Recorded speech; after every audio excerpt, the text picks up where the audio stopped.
สบายดีต้นเช้าทุกคน มาทางหากดตื่นและทุกคนสติมีอย่างมาบอกทุกคนอันนี้เป็นคาปูชิโน่ช็อกโกแลต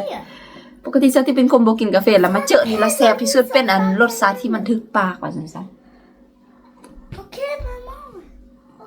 ยามหนาวมื้อนี้อากาศดี T'as dit maman, alors je dis maman. Je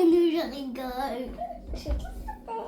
อากาศดีในที่นี้ก็คือว่ามันมีแดดแต่หนาว Waouh, c'est la voiture que j'ai vue. มาน้อย2คน Poche. เห็นยัง2ตัว Enfin, Kayan. บอกสบายดีเด้ Ça va aider. Maman, tu peux faire une photo. Oui, maman fait beaucoup. Tu sais, ça va dire ici de d'où? Que ça va aider. Enfin, Kayan. Alors, forcez, hein. Non. Je force, hein. Dis ça va dire toucher. Est-ce qu'on peut faire une ça va aider. Oh, je rigole. Bố cuộn cái này thôi. Mais il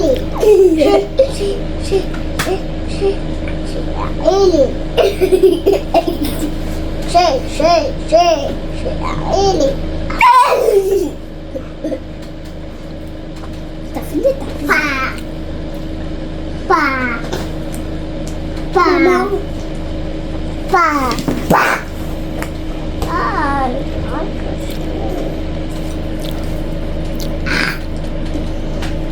Maman, Je suis pas là. je te vois. Ouais, je te vois, maman. Pourquoi tu fais semblant que t'es pas là? Quoi? Yann, tu m'as craché. C'était plus. Non, c'est pas vrai. Oh, va passer français, beaucoup de va passer là. C'est pas. C'est pas maman. Kinh khao à? Kinh khao. Je veux plus. Je veux séparer. Si bố mi hàng linh nữa. Léa là très fort. Moi, je suis déjà très forte pour courir. 1 โมงปลายทุกคนมื้อนี้สิได้ไปแท้มื้อนี้ไปลิ้นกับหมู่นัดหมู่ลูกสาวอยู่สวนไปสินัดกัน2 โมงเมื่อวานนี้มันยกเลิกเพราะว่ามันหนาวกะสิมื้อเช้าก็เลยโอเคเพราะว่ามื้อนี้แบบจังๆป่างสินะอากาศดีแท้ดีว่าแล้วมื้อนี้ดีมีแดดเด็กน้อย2 คนก็กำลังลิ้นอยู่เบิ่งสติเฮ็ดอาหารเ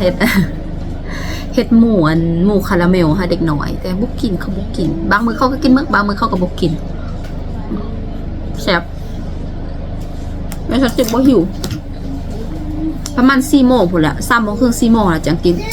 ตอนนี้เป็นอัตโนมัติแล้วสติกินข้าวแบบมื้อเช้ากินโอนตินฮ้อนแล้วก็ข้าวสายก็ประมาณ3 โมง4 โมงครึ่งแล้วกินตำแล้วก็แล้วตอนแรกก็บางมื้อก็กินบางมื้อก็บ่กินบ่ฮู้คือกับมันบ่หิวเฮ็ดอาหารก็สิเนี่ยเด็กน้อยเขาว่ากินยากก่อนเบิ่งสิได้เฮ็ดคลิปโดทุกคนเบิ่งเล็กน้อยไปลิ้นอยู่อีก1 ชั่วโมงก็สิไปอากาศดีมันแดดแต่ว่าหนาวเนี่ยทุกคนมื้อนี้อากาศดีเด้ก็เลยพาเด็กน้อยมาลิ้นกับหมู่อยู่สวนนี่ทุกคนสติบ่กล้าเฮ็ดคลิปวิดีโอหลายเฮ็ดหลายอยู่แต่บ่กล้าลงโพสต์ลงโซเชียลว่าซั่นซะอันแล้วก็พากันมาลิ้นอยู่สินะแบบนี้แล้วก็ลิ้นเด็กน้อยเปิดเพลงให้เขาเต้นลิ้นนำกันทุกคนเห็นค่านิดนึงอันนี้แหละเป็นแม่ของหมู่ของลูกสาวไปลิ้นอยู่ส่วนเด็กลิ้นประมาณ2 ชั่วโมงกลับมาบ้านแล้วก็อาบน้ำกินข้าวแล้วก็ตอนนี้เวลาประมาณ7 โมงปลายลูกสาวก็ไปนอนทุกคนนอนไวเพราะว่าเพิ่นเมื่อยเพราะว่าอากาศมันหนาวทุกคนอากาศดีมีแดดแต่ว่าหนาวสิในเพิ่นก็เลยนอนไวได้น้อยนึงหลังจากน้องนอนแล้วก็เอาอายนอนทุกมื้อสิเฮ็ดแบบนี้เอานอนนํกันบ่ได้ทุกคนนอนเวลาเดียวกันบ่ได้เพราะเขากวนกันหายกันแบบกวนกันว่าซั่นซะเด็กน้อยแบบนี้แหละลูกชายแบบเห็นแม่กล่อมน้องนอนทุกมื้อแล้วเพิ่นก็แบบคือว่าละอิจฉาสินะทุกมื้อสิถ้ามานอนกับก้อยแดมากล่อมลูกนอนแดสินะกล่อมนอนเทื่อละคนง่ายกว่าเพราะว่าลูกชายมักอ่านนิทานมักแต้มโฮปสินะถ้าว่าสิอ่านนิทานนำกันแบบฝากนำกันทั้ง2 คนบ่ได้ลูกสาวก็กวนเห็นบ่ทุกคนเพิ่นก็เมื่อยว่าตอนนี้ประมาณแบบ9 โมงปลาย10 โมงยังสินะตอนนี้ลูกชายสินอนสัตว์ได้น้อยนึงลูกสาวได้แบบเมื่อยแบบ7 โมงครึ่ง8 โมงยังก็ไปแล้วลูกชายได้แบบ บางทีก็เบิ่งทีวีบางทีก็แบบอ่านนิทานแต้มหูเขียนหนังสือคำฮู้ถ้าแยกเขาออกมาจากกันเพราะว่าถ้าเขาอยู่นำกันล่ะคือว่าอะไรได้น้อยเขาเฮ็ดเวียกเป็นทีมเขากวนพ่อกวนแม่ลูกชายได้นอนแบบกอมนอนก็ง่ายๆสบายก็แค่แบบกอดมาสินะจับมือมาแล้วก็หลับ10 โมงปลายเด็กน้อยนอนยากทะยากว่าทุกคนนอนแบบยากสินะลูกชายนอนยากทะยากว่าสติกก็สินอนแต่ว่ามาลมทุกคนหน่อยนึงก็ไม่ให้คลิปวิดีโอหน่อยนึงมื้อนี้สติไปลิ้นไปพบปะว่าซั่นซะพบปะหมู่ของหมู่มันบ่พ่อแม่ของหมู่เด็กน้อยก็คือมันนัดกันไปโลลิ้นอยู่สวนจังซี่นะทุกคนแต่สติบ่ได้เฮ็ดคลิปวิดีโอคือว่าเฮ็ดก็เฮ็ดอันยะสิเฮ็ดแต่ไปสติก็บ่กล้าเอาโพสต์ลงสิเอาลงโซเชียลบ่แม่นลูกของสติกนะก็บ่ได้เอาคลิปวิดีโอลงมื้อนี้มีเรื่องมาเว้าสู่ทุกคนฟังทุกคนก็คือแม่ของอันหมู่ลูกสาวเราล่มกันเนาะก็ล่มกันไปก็มากระถามจังสันจังสีถามว่าเกี่ยวกับอันคู่เฮานะอยู่นำกันดนแล้วบ่สิเราก็ฟังแฟนเราก็เป็นหยังเป็นคนต่างประเทศทุกคนเป็นคนต่างประเทศที่แบบว่าเกี่ยวกับการเมืองสินะนี่เกี่ยวกับการเมืองบ่สามารถกลับไปประเทศใดตอนนี้เราก็ถามสติสติกมาอยู่ฝรั่งเศสล่ะสติกใส่การ์ดจังใดมีการ์ดจังใดสติกก็บอกเป็นการ์ดอยู่เป็นการ์ด10 ปีสติกก็บอกสิเราสติกก็ถามคือแล้วสามีเจ้าเดสิเราก็บอกว่าฟังตอนนี้กันเราว่าสามีเราแบบเป็นการ์ดที่บ่ทราบสิน่าจะเป็นประเทศฝรั่งเศสปกป้องที่บอกเพราะว่านักการเมืองที่นี่สินะทุกคนก็ทุกคนน่าจะเข้าใจเนาะที่สติอยากกันซื้อความหมายเป็นคนแบบนี้มาอยู่ประเทศที่3สินะทุกคนเลยมาโชว์ทุกคนกาบันนี้ที่พวกสติเฮ็ดเองทุกคนงามถ้าเปิดไฟแล้วสุดยอดเลยในก็สิมีเครื่องอันยะก็คือว่าทุกคนอันแหละก็ถามกันแล้วนั้นสติกก็ว่าให้ฟังว่าสติกันก็ตอนนี้สติมีการแบบธรรมดาแหละการที่อาศัยอยู่ประเทศฝรั่งเศสเรา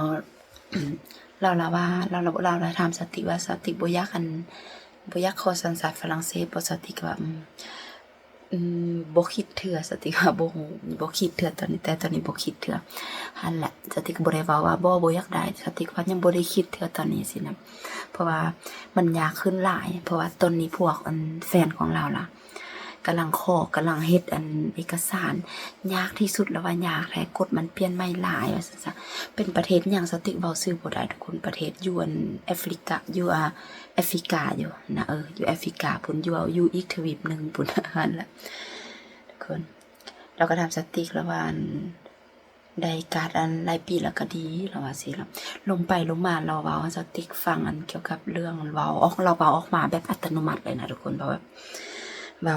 ถามมาอยู่กันจากปีสติก็บอกก็อยู่นำกันโดนแล้วว่าอยู่นำกันได้ปีโดนแล้วแหละเพราะว่าลูกก็ใหญ่แล้วเราถามว่าอยู่นำกันจากปีจะมีลูกทำทุกอย่างทุกคนได้ทำทุกอย่างสติก็ต้องไปตามความจริงแล้ววันนี้เราเว้ามาเราเว้าเรามีหมู่มีหมู่อยู่ประเทศไทยเราเคยไปประเทศไทยมา6 เทื่อแล้วไปเที่ยวเพราะเราเป็นคนที่แบบมักเที่ยวสินะทุกคนแล้วแบบมีหมู่ต่างประเทศหลายแล้วก็มีหมู่อยู่หมู่คนไทยแล้วเราเว้าแบบเป็นคนที่เว้าคือน้ำไหลนะทุกคนเว้าแล้วไปเลยสินะเราเว้ามาเราก็มีหมู่แต่หมู่คนไทยแล้วก็มีแฟนเป็นคนฝรั่งเศสจังที่เราว่าค่อยเข้าใจอยู่ส่วนหลายแล้วคนเอเชียแล้วมีแต่แบบอายุน้อยแล้วมีฝรั่งแก่ๆสินะคนเว้าแบบนี้เลยแล้วเราเว้าแบบนี้เลยแล้วก็สติก็ว่าแล้วสติก็ว่าไปค่อยกับเควินก็ต่างกันหลายปีเติบกว่าแต่ก็บ่ได้แม่นปัญหาสติก็เลยว่าแล้วว่าบ่แม่นจังซั่นแล้วว่าก็แค่แบบยกตัวอย่างก็เข้าใจอยู่แล้วว่าเราเว้าแบบเราพยายามแบบเว้าให้คนอื่นทุกคนเอเชียคนอื่นบ่ดีแต่ว่าเรายักยองหมู่ของลาวแต่เรายองบ่เป็นแล้วว่าค่อยเข้าใจอยู่ว่าคนเอเชียแล้วส่วนหลายแล้วแบบ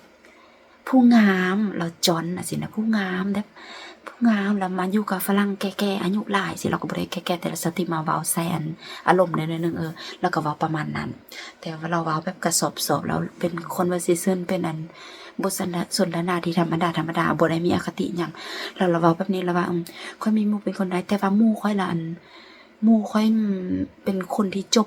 University จากจันทร์ศรีแล้วว่าหมู่คนไทยของเราละจบ University จากจันทร์ศรีแล้วว่าเราค่อยเข้าใจเพราะว่าปกติ ปกติอันคนฝรั่งไปเอาคนเอเชียมีแต่คนแก่เอาผู้สาวน้อยมาสิละแต่ว่าหมู่ค่อยบ่แม่นอันนั้นได้หมู่ค่อยเราเรียนอัน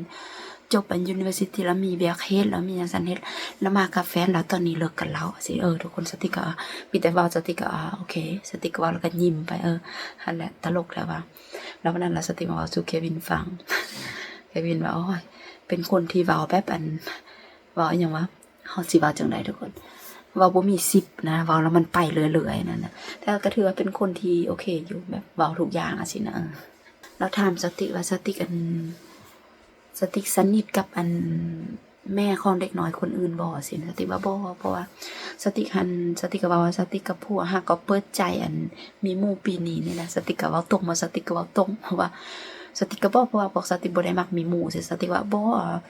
ค่อยกับสามีค่อยก็ฮักก็แบบเปิดอกฮักก่อนเปิดอกฮักคนแบบเฮามีหมู่สินะทุกคนเพราะปกติบ่มีอยู่ซั่นสติว่าเฮ็ดเพื่อลูกสินะแต่หั่นแหละเราลมกันโอเคลิ้น2 ชั่วโมงเพราะมื้อนี้ตั้งนัดกันไปลิ้นเด้อทุกคนเป็นนัดเราก็มากับแต่ลูกอันอย่างว่ามากับแต่ลูกสาวเพราะว่าปกติเรามีลูก2 คนนะเอาลูกคนน้อยอันประมาณ2 ปีปลายนั่นแหละแต่ว่ามาอยู่กับมันป้าบอกป้าเพิ่นมาเอาช่วย